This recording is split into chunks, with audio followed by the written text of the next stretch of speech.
Hey everyone, I'm working to hit 1,000 subscribers, and I need your help to get there. If you enjoy this content, please hit that subscribe button right now. Look, I'm just going to say what everyone in Philadelphia is thinking, but nobody wants to admit out loud. Ranger Suárez needs to be traded this winter, and if Dave Dombrowski doesn't pull the trigger on this, we're looking at another wasted season. I know that sounds crazy. I know half of you just clicked on this video ready to destroy me in the comments. But hear me out, because the numbers tell a story that should terrify every single Phillies fan. And I'm going to break down exactly why moving Ranger before his value completely craters is the smartest move this organization can make. Before you leave that angry comment, let me ask you something. When was the last time you actually looked at Ranger's underlying metrics? Not his win-loss record, not the highlights ESPN shows you, but the actual numbers that predict future performance, because I did.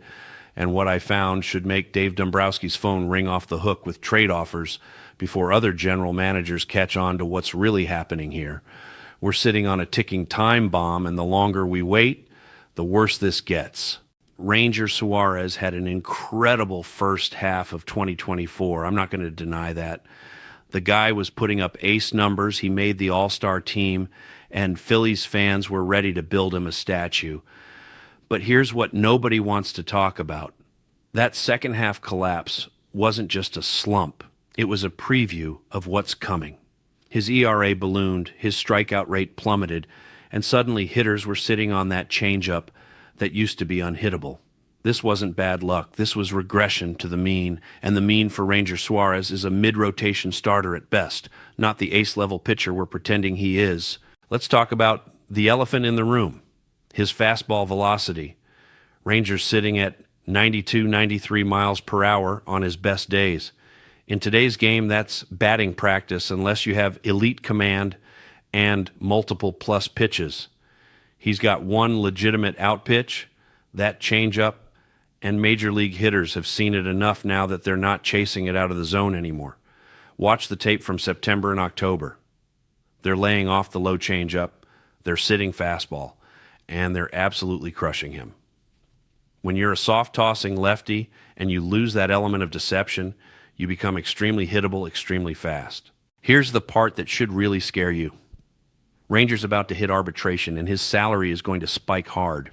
We're talking about a guy who's going to command somewhere in the neighborhood of $8 to $12 million in arbitration based on that inflated first-half performance. Are you really telling me you want to pay that kind of money for a pitcher whose FIP was over 4.5 in the second half, a guy whose hard hit rate was in the bottom third of the league, a pitcher who got absolutely shelled every time he faced a competent lineup in a big spot? Because I don't think any rational evaluation of this situation says we should. Now let's talk about trade value, because this is where it gets really interesting. Right now, today, Ranger Suárez still has perceived value around the league. Teams saw that all-star first half. They saw the flashy win-loss record. Some desperate team that's one or two starters away from contention is going to look at Ranger and think they can fix him, think they can get that first-half version consistently. That's your window. That's when you strike. You package Ranger with maybe a mid-level prospect and you go get a controllable outfield bat, or you restock that completely barren farm system that Dombrowski has absolutely gutted. The Phillies cannot afford to pay for past performance. We've already got massive money tied up in Bryce Harper, Trey Turner, Zach Wheeler, Aaron Nola, Kyle Schwarber, Nick Castellanos, and JT Realmuto. Our payroll is maxed out. We have zero financial flexibility. And you want to add another 8 to 12 million for a guy who's trending in the wrong direction? That's insanity. That's how good teams become mediocre teams. That's how you end up stuck in baseball purgatory with an aging core and no way to improve. Think about this realistically. Who's in our rotation next year? Wheeler and Nola are your top two, obviously. Christopher Sanchez showed he can be a solid 3 or 4. We've got Andrew Painter coming back from injury who could potentially contribute. We've got other young arms in the system.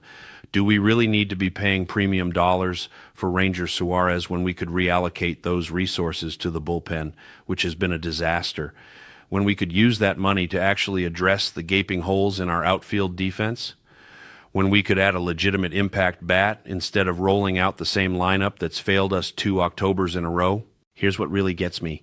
The Phillies have a very small window with this core. Bryce is 32, Trea is 31, Wheeler is 34, JT is 33. This roster is not getting younger, and we're 1 or 2 years away from watching this entire thing fall apart. Every single decision has to be about maximizing this window, and paying Ranger Suárez $8 to $12 million based on half a season of good performance is not maximizing anything. It's being sentimental. It's being loyal to a fault. It's the kind of decision that costs championships. And let's be brutally honest about something else. When have the Phillies ever won with soft-tossing lefties as key pieces of their rotation? This organization wins with power arms. We win with guys who can dominate. Ranger's a fine pitcher. I'm not saying he's garbage, but fine doesn't cut it in October. Fine doesn't beat the Braves in a playoff series. Fine doesn't get you past the Dodgers. We need elite, and Ranger has proven definitively that he is not elite. The smart move, the move that a forward-thinking organization makes, is you trade Ranger this winter when his value is still decent. You know, you take whatever you can get, whether that's a controllable position player or prospect capital, and you pivot. You use that money you save to go sign a legitimate difference maker. You fill the holes that actually matter. You don't throw good money after bad because you're attached to a guy who had a nice 4-month stretch. I know this take is going to make people angry. I know Phillies fans love Ranger, and I get it. He's a good dude. He's homegrown. He's been part of some great moments. But this isn't about feelings. This is about winning a World Series. And if you're being honest with yourself, if you're really evaluating this situation objectively, you know that Ranger Suárez is not a piece of a championship caliber rotation. He's a nice fifth starter on a great team, and we're about to pay him like he's a number 2 or 3. The window's closing faster than anyone wants to admit. Dombrowski needs to be aggressive. He needs to make the hard decisions. And trading Ranger Suárez before his value evaporates completely is decision number 1. If we don't do this, if we hold on to him out of loyalty or hope or whatever, we're going to regret it. Mark my words, 12 months from now, we're going to be sitting here watching Ranger get lit up, paying him $10 million, and wondering why we didn't move him when we had the chance. Don't say I didn't warn you.